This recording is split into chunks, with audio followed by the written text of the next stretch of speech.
l'idée au départ, c'était qu'on remarquait qu'on avait une baisse de fertilité.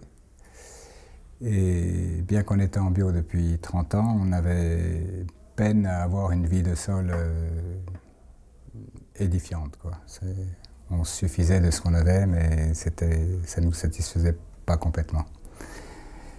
Et c'est un peu le hasard des rencontres qui a fait qu'on a rencontré un éleveur de moutons transhumants qui faisait que les alpages et qui souhaitait rester en extérieur l'hiver aussi. Donc c'est parti d'une rencontre, hein. On n'a pas calculé et on a appris sur le tas, sur 4 ans maintenant, et on commence à voir un peu des reculs de tout ça.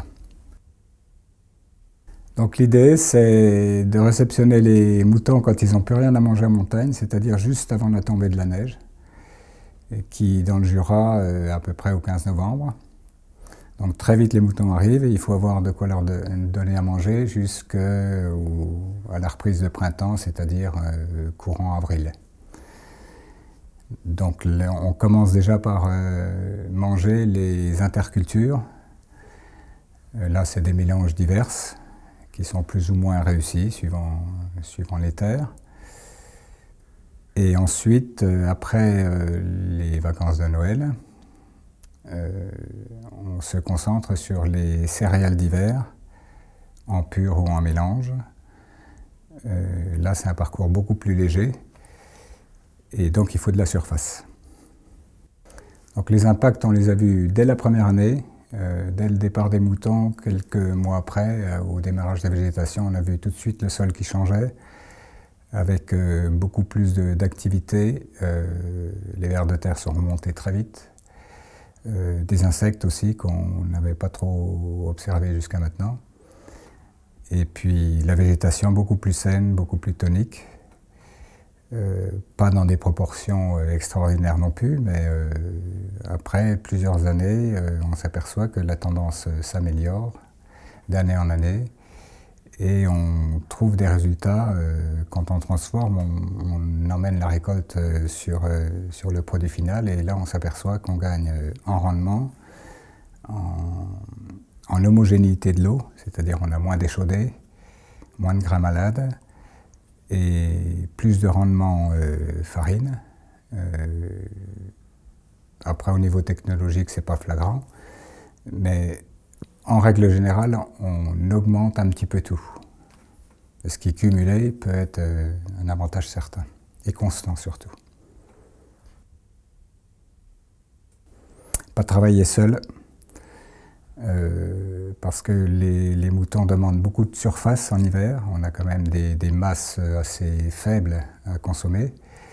Et il faut pouvoir passer d'une culture à l'autre ou d'un champ à l'autre en fonction de la météo, parce que l'hiver est quand même pas très hospitalier dans nos régions. Donc il faut que la bête puisse se nourrir de ce dont elle a besoin et pas avoir de problème de santé en général, quoi. Donc ça veut dire qu'il faut toujours avoir une réserve de surface conséquente, et donc seul, à moins d'avoir des très grandes surfaces, c'est difficile. La deuxième chose, c'est qu'il faut essayer de travailler en groupe, avec beaucoup de communication pour savoir quels sont les objectifs de chacun, et de façon à ce que ça ne vienne pas en concurrence les uns des autres. Et que, bon, en ce qui me concerne, je porte un soin particulier au bien-être des bêtes et de celui qui s'en occupe, c'est-à-dire du berger, parce que c'est un homme qui vit dehors à longueur d'année. Donc il faut des conditions de logement correctes. Et là, ça demande un petit peu de moyens. Et nous, c'est plutôt financé par sans échange d'argent entre le céréalier et l'éleveur. Et tout ce qui est intendance, transport des animaux, logement, il s'en occupe lui-même. C'est une approche qui peut être différente en fonction des gens, hein, mais nous, on a trouvé ce compromis-là. Sécuriser le système par plus de surface et plus de diversité. Moi, au bout de 4 ans, je pense que d'avoir une base de vraies prairies diverses, sans vouloir imiter ce qu'on peut trouver en montagne, ça serait bien que les bêtes retrouvent un peu ce socle-là. Et ça permet d'avoir moins d'accidents dans les parcelles. Et je pense que même si on travaille en groupe au niveau du cheptel, il faut se connecter entre régions également.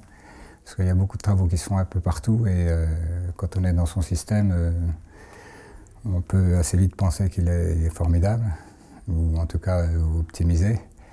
Alors que quand il y a beaucoup de gens qui travaillent partout, on a des expériences à tirer de partout et c'est aussi pour ça que je viens vous voir.